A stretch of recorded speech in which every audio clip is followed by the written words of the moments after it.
Hello, everyone, and welcome back to the Learn English podcast. I'm Clara. And I'm Mark. Thanks so much for joining us today. We're really excited because today's topic is one that affects each and every one of us. How what we eat affects how we feel. Food is not just fuel for our bodies, it's something we connect with emotionally, socially, and even culturally. And most importantly, it can shape our energy, our mood, and our overall health. That's right. Think about it. Have you ever had a heavy fast food meal and suddenly felt sluggish, sleepy, and maybe even a little bit grumpy? Oh, yes, definitely. Or, on the other hand, have you ever had a fresh salad with colorful vegetables or a smoothie and felt energized, light, and more positive?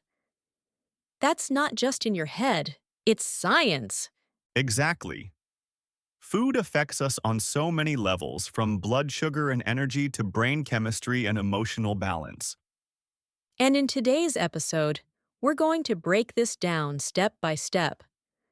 We'll look at how different foods give us energy, how they influence our mood, the fascinating gut brain connection, and even things like sugar, caffeine, and cultural eating habits. Plus, we'll give you some practical tips that you can start using right away to improve how you feel through what you eat. And remember, as this is the Learn English podcast, we'll also be using simple, clear English so you can improve your listening skills while learning something useful for your daily life. So grab a drink, maybe some water or a healthy tea, and get comfortable, because we're going to dive deep into this delicious and important topic. Let's get started. All right, let's start with something we all need every single day: energy. Without enough energy, it's hard to work, study, or even enjoy life. But not all foods give us energy in the same way. Exactly. Some foods give you a quick burst of energy, but it doesn't last very long. Others give you a slow, steady release of energy that keeps you going for hours. That's why we often hear about good carbs and bad carbs. Right. For example, if you eat a donut or drink a soda in the morning, you might feel great for about 20 minutes. But soon after, your blood sugar drops, and you feel tired, cranky, or even a little shaky. That's what people call a sugar crash. It's like your body runs out of fuel really quickly. On the other hand, if you eat something like oatmeal or whole grain bread, the energy is released more slowly and you feel steady and focused for longer. I've noticed that myself. If I eat white bread for breakfast, I get hungry again very quickly. But if I eat whole grain bread with some eggs, I feel satisfied for hours. Yes, and it's not just about carbs. Protein plays a huge role in keeping your energy stable. Foods like beans, fish, eggs, tofu, or chicken can really help. They not only give you energy, but also keep you from feeling hungry too soon. Another thing that people often forget is how important healthy fats are. Nuts, seeds, avocado, and olive oil. These give you long-lasting energy too. They don't make your energy spike and crash like sugar does. And don't forget water. Even mild dehydration can make you feel tired. Sometimes people think they're hungry, but really they're just thirsty. That's such a good point. I remember once I was studying late at night, and I felt exhausted.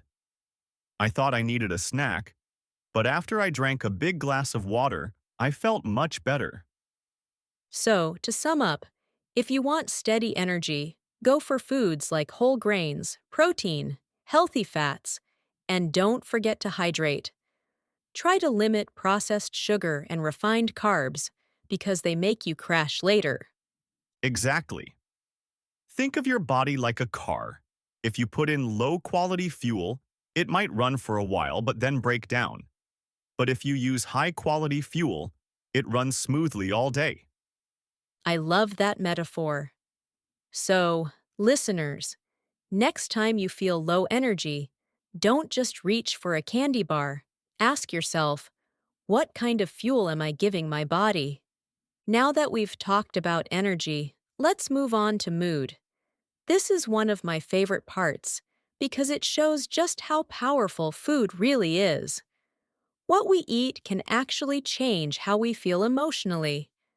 Yes, and it's something most people don't think about. We often separate food from feelings, but they're deeply connected. For example, have you ever felt irritable or angry when you skipped a meal? That's where the word hangry comes from. Hungry plus angry. Oh, I know that feeling very well. If I miss lunch, I get impatient and cranky. But as soon as I eat, my mood improves almost instantly. It's like my brain finally gets the fuel it needs. Exactly. And it's not just about eating enough, it's also about what kind of food you eat. Take omega-3 fatty acids, for example. These are found in salmon, sardines, chia seeds, and walnuts. Studies show they help improve brain function and even reduce symptoms of depression. Yes. And foods rich in B vitamins, like leafy greens, beans, and bananas, help your body produce serotonin. That's often called the happy hormone. So eating those foods can literally make you feel happier. Let's not forget dark chocolate. It's one of the most famous feel-good foods, and there's science behind it. Chocolate contains compounds that boost. Now, this next part is really fascinating. We've talked about how food affects energy and mood, but did you know that your gut, your stomach and intestines, actually communicates with your brain? Yes, scientists often call the gut the second brain because it has millions of nerve cells and produces many of the same chemicals like serotonin that affect our emotions. That means when your gut is healthy, your mind feels better too. But when your gut is unhealthy, it can lead to stress, anxiety, or even sadness. Exactly. That's why probiotics are so important. These are the good bacteria in foods like yogurt, kimchi, kefir, and sauerkraut. They keep your digestive system balanced. And don't forget prebiotics. These are the foods that feed the good bacteria. Things like garlic, onions, leeks, and bananas. They help the probiotics do their job. I once read a study where people with more diverse gut bacteria reported feeling less stressed and more optimistic. That's amazing, right? Totally. It means that what you eat doesn't just affect your stomach, it directly influences your mood and mental health. Even small changes, like adding more fiber and fermented foods, can make a difference. Let's give an example. Imagine two different breakfasts. One is a sugary donut with coffee, and the other is yogurt with fruit and a handful of nuts. The first one gives you a sugar spike, then a crash, and doesn't help your gut. The second one supports your gut bacteria and keeps you feeling steady and calm. Yes, that's such a clear difference. And I think many of our listeners can relate. Sometimes we don't realize that our digestive discomfort, like bloating or stomach aches, can actually affect our mood during the day. Absolutely. So the lesson here is, if you take care of your gut, you're also taking care of your brain. Well said. So, listeners, try to include more probiotic and prebiotic foods in your diet. Notice how your body and your emotions respond. Now, let's talk about two things almost everyone consumes: caffeine and sugar. They're part of our daily lives, but they affect our mood and energy in some surprising ways. Absolutely. Let's start with caffeine. Many people can't begin their day without a cup of coffee or tea. And to be fair, caffeine does have benefits. It can make you more alert, improve focus, and even give you a boost in physical performance. Right. A moderate amount of caffeine, like 1 or 2 cups of coffee, can help you feel awake and ready for the day. But when you drink too much, that's when the problems start. Yes, too much caffeine can cause jitteriness, anxiety, and even trouble sleeping at night. It's like your brain gets overstimulated. Have you ever had that experience, Clara? Oh, yes, definitely.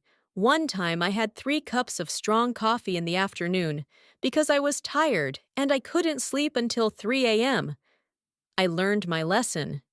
Exactly. And here's something many people don't realize. Caffeine stays in your system for hours. So if you drink coffee late in the day, it can still affect your sleep at night, which then affects your mood the next day. That's such a good point. And then there's sugar. Sugar can make us feel really good, at least for a short time. You get that sweet taste, your brain releases dopamine, and suddenly you feel happy and energized. But then comes the crash. After your blood sugar spikes, it drops quickly, and that's when you feel tired, irritable, or even sad.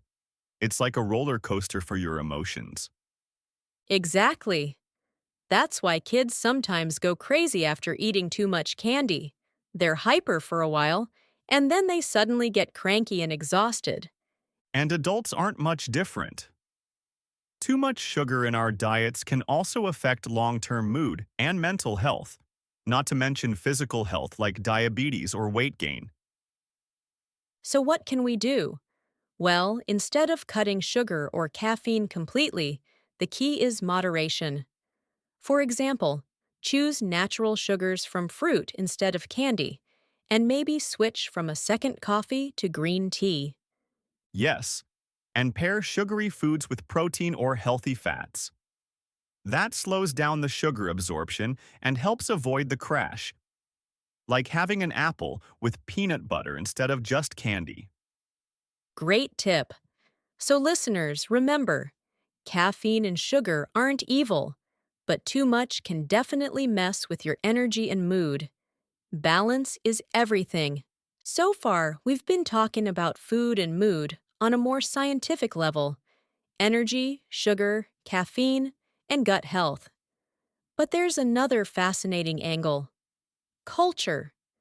The way people eat around the world really shapes how they feel, both physically and emotionally.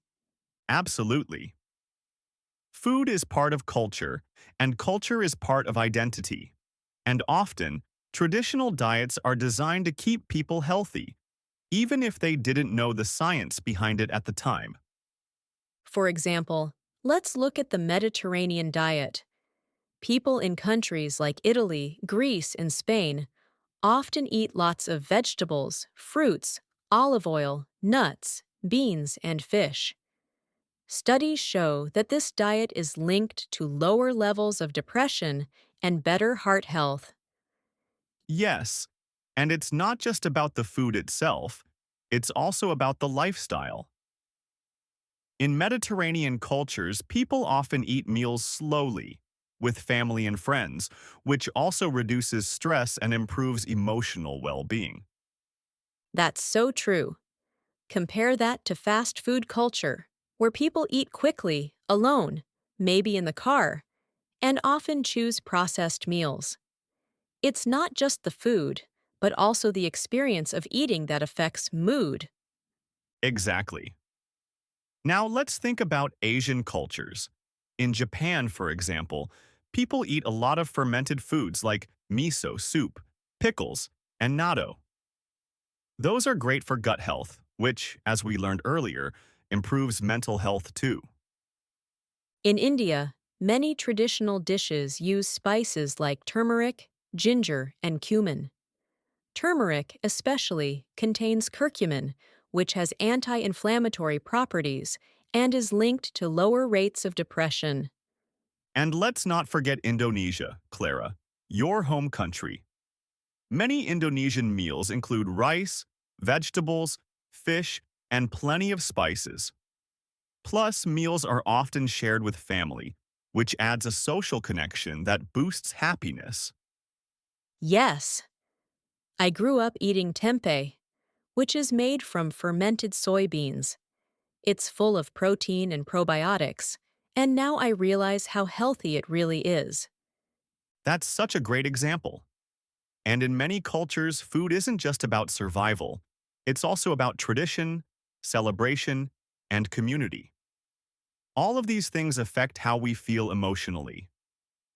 Exactly. So maybe the lesson here is we can learn a lot from traditional diets around the world. They're not just tasty, they're also designed in ways that support both body and mind. Now that we've explored cultural eating habits, let's talk about something more personal: mindful eating. It's not just about what we eat, but also how we eat. Yes? Have you ever noticed that when you eat too quickly, you don't really taste the food? And then, suddenly, you finish the whole plate without even realizing it? Oh, yes, that happens to me sometimes, especially when I'm distracted, like scrolling on my phone while eating. Later, I don't even remember the taste. Exactly. That's the opposite of mindful eating. Mindful eating means slowing down, paying attention to each bite, noticing the flavors, the textures, even the smell of the food. It's about being present in the moment. And when you do that, you usually feel more satisfied with less food. You also notice when you're full, so you don't overeat. Right? There's also a connection to emotions here. If you're eating while stressed or upset, you might eat more than you need, or choose comfort foods that aren't very healthy. But if you eat mindfully, you become more aware of why you're eating. Yes, sometimes we eat not because we're hungry, but because we're bored, anxious, or even just because food is in front of us. Mindful eating helps us pause and ask, am I really hungry? Or is this just an emotion? That's such a good point. And here's something simple our listeners can try. Before eating, take 3 deep breaths. Then, for the first few bites, chew slowly and really notice the flavors. This small change can completely transform the eating experience. I love that tip. Another mindful eating practice is gratitude. In many cultures, people pause before a meal to give thanks, whether it's a prayer or simply appreciating the effort that went into preparing the food. That mindset can make eating more joyful. Yes, because when you feel grateful, your brain is already in a more positive state. And that positivity actually affects digestion too. Stress makes digestion harder, while calmness helps it. So, mindful eating isn't just about avoiding overeating, it's also about turning meals into a happier, more peaceful experience. Exactly. And that directly connects back to our theme. What we eat and how we eat affects how we feel. So, listeners, next time you sit down for a meal, try putting away your phone, turning off the TV, and just focusing on your food. You might be surprised how much better you feel. Great advice. And in our next segment, we'll wrap things up with some practical tips that you can start using right away to improve your mood and energy through food. We've covered a lot today: energy, mood, gut health, sugar, caffeine, cultural habits, and mindful eating. Now it's time to bring it all together with some practical tips that our listeners can try in their daily lives. Yes, because knowledge is great, but action is what really makes the difference. So let's go through some simple, realistic steps. Okay, tip number 1: eat balanced meals. That means including protein, healthy fats, and fiber in each meal. For example, instead of just having white rice for lunch, add vegetables and some protein like chicken, tofu, or fish. That way, your energy stays steady. Tip number 2, drink enough water. It sounds simple, but so many people forget. Even mild dehydration can make you feel tired, cranky, or give you headaches. Keep a bottle of water near you and sip throughout the day. Tip number 3. Limit processed sugar and refined carbs.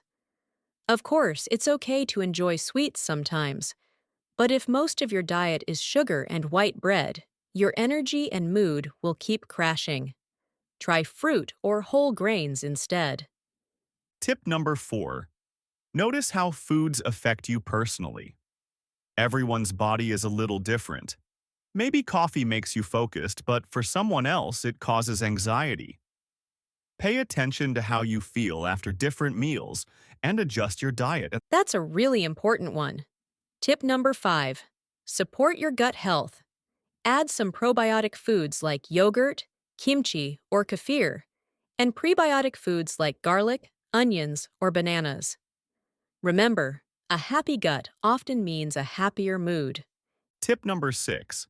Practice mindful eating. Slow down, chew your food, enjoy the flavors, and notice when you're full. This will help you avoid overeating and make meals more enjoyable. And tip number 7. Don't skip meals. Skipping meals can lead to low energy, poor concentration, and bad moods. Try to eat at regular times to keep your body balanced. I'd add one more, tip number 8. Combine good food with good habits. Things like sleep, exercise, and stress management all work together with diet. If you eat well but never sleep enough, you'll still feel tired. That's so true. Food is powerful, but it's part of a bigger picture of healthy living. Exactly. So listeners, maybe pick 1 or 2 tips from this list and try them this week. Notice how your mood and energy change. And don't pressure yourself to be perfect. Healthy eating is a journey, not a race. Small, consistent steps will make a big difference over time. Perfectly said. And in just a moment, we'll wrap up today's episode with some final thoughts in our closing. Wow, we've covered so much today. From energy, mood, gut health, caffeine and sugar, cultural food habits, mindful eating, all the way to practical tips. It's clear that food is not just about filling our stomachs. It's about shaping how we feel every day. Yes, and I think one of the biggest takeaways is that food and feelings are connected. The choices we make on our plate really do affect our energy, our emotions, and even our relationships, because when we feel better, we interact with others in a more positive way. Exactly. And it's not about being perfect or following strict diets. It's about being more aware. If you notice how food impacts your body and mind, you can make smarter choices that help you feel good more often. I also love that we saw how different cultures already practice this in their own ways.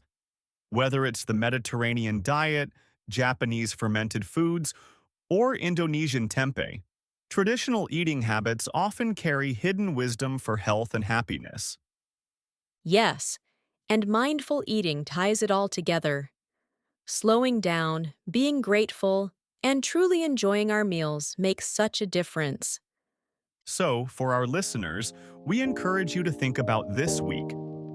How does what you eat affect how you feel?